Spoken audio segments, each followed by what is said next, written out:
ಗುರುಜಿ ನಮಸ್ಕಾರ. ನಾನ್ ಬೆಂಗಳೂರಿಂದ ಮಾತಾಡ್ತಿರೋದು, ರೂಪಾ ಅಂತ. ನನಗೆ 46 ವರ್ಷ. ಇದು ಸಂಯಮದಿಂದ ನನಗೆ ತುಂಬಾ ಹೆಲ್ಪ್ ಆಯ್ತು. ನನಗೆ ಗೈಡ್ ಮಾಡಿದ್ದು ಪ್ರಿಯಾ ಮತ್ತೆ ಮಮತಾ ಮೇಡಮ್. ಫಸ್ಟ್ ನನಗೆ ಬ್ಯಾಕ್ ಪೇನ್ ಇತ್ತು, ಇವಾಗ ತುಂಬಾ ಕಡಿಮೆ ಆಗಿದೆ. ಬೆಲ್ಟ್ ಹಾಕೊಂಡು ಪಾತ್ರೆ ತೊಳೆಯೋದು, ನೆಲ ಒರೆಸೋದು, ಅದ್ರ ಕೆಲ್ಸಕ್ಕೆಲ್ಲ ಬೆಲ್ಟ್ ಯೂಸ್ ಮಾಡ್ತಾ ಇದ್ದೆ. ಇವಾಗ ಬೆಲ್ಟ್ ಆತರ ಇದೇನಿಲ್ಲ, ಆರಾಮಾಗಿ ಓಡಾಡ್ಕೊಂಡು ಕೆಲಸ ಮಾಡ್ತಾ ಇದ್ದೀನಿ ಗುರುಜಿ. ಸಂಯಮದಿಂದ ತುಂಬಾ ನನಗೆ ಹೆಲ್ಪ್ ಆಯ್ತು. ಒಂಥರ ನನಗೆ 46 ವರ್ಷ, ಇವಾಗ 30 ಏಜ್ ತರ ನಂಗೆ ಫೀಲ್ ಆಗ್ತಾ ಇದೆ. ತುಂಬಾ ಖುಷಿ ಆಗಿದ್ದೀನಿ. ಅದೇ ನನಗೆ ಸಂಯಮದಿಂದ ತುಂಬಾ ಖುಷಿ ಆಗಿದೆ, ಹ್ಯಾಪಿ ಆಗಿದ್ದೀನಿ ಗುರುಜಿ. ಇವಾಗ ಬ್ಯಾಕ್ ಪೇನ್ ಆ ತರದ್ದು ಏನು ಇಲ್ಲ, ನನಗೆ ಖುಷಿ ಆಗಿದ್ದೀನಿ.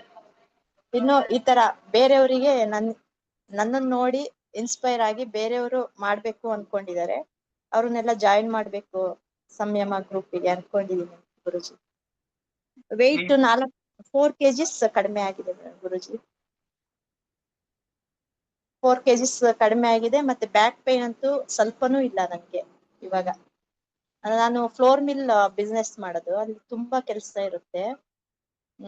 ಹಾಗಾಗಿ ಇವಾಗ ಅವಾಗ ಸುಸ್ತಾಗ್ತಾ ಇತ್ತು, ಬ್ಯಾಕ್ ಪೇನ್ ಬರ್ತಾ ಇತ್ತು. ಇವಾಗ ಆತರ ಸುಸ್ತು ಆತರ ಏನು ಆಗ್ತಾ ಇಲ್ಲ. ತುಂಬಾ ಚೆನ್ನಾಗಿದ್ದೀನಿ, ಹ್ಯಾಪಿ ಆಗಿದ್ದೀನಿ, ಖುಷಿ ಆಗ್ತಾ ಇದೆ ಗುರುಜಿ. ಮತ್ತೆ ನಿಮ್ದು ಶಕ್ತಿ ಪಾಠನೂ ಅಷ್ಟೇ, ತುಂಬಾ ನಂಗೆ ಹೆಲ್ಪ್ ಆಯ್ತು ಶಕ್ತಿ ಪಾಠದಿಂದ. ತುಂಬಾ ಧನ್ಯವಾದ ಗುರುಜಿ ನಿಮ್ಗೆ. ಮತ್ತೆ ಮಮತಾ ಮೇಡಮ್ ಅಷ್ಟೇ ನನಗೆ ಗೈಡ್ ಮಾಡ್ತಾ ಇದ್ರು, ಹಾಗೆ ಜ್ಯೂಸ್ ಕುಡಿಬೇಕು, ಹೀಗ್ ಮಾಡಿ ಅಂತ. ಮತ್ತೆ ಪ್ರಿಯಾ ಮೇಡಮ್ ಅಷ್ಟೇ, ಅವರು ಫುಲ್ ನನಗೆ ಗೈಡ್ ಮಾಡ್ತಾ ಇದ್ರು ಗುರುಜಿ. ಹಾಗಾಗಿ ಅವರಿಗೂ ತುಂಬಾ ಧನ್ಯವಾದ ಹೇಳ್ತೀನಿ, ಮತ್ತೆ ನಿಮಗೂ ಧನ್ಯವಾದ ಹೇಳ್ತೀನಿ ಗುರುಜಿ.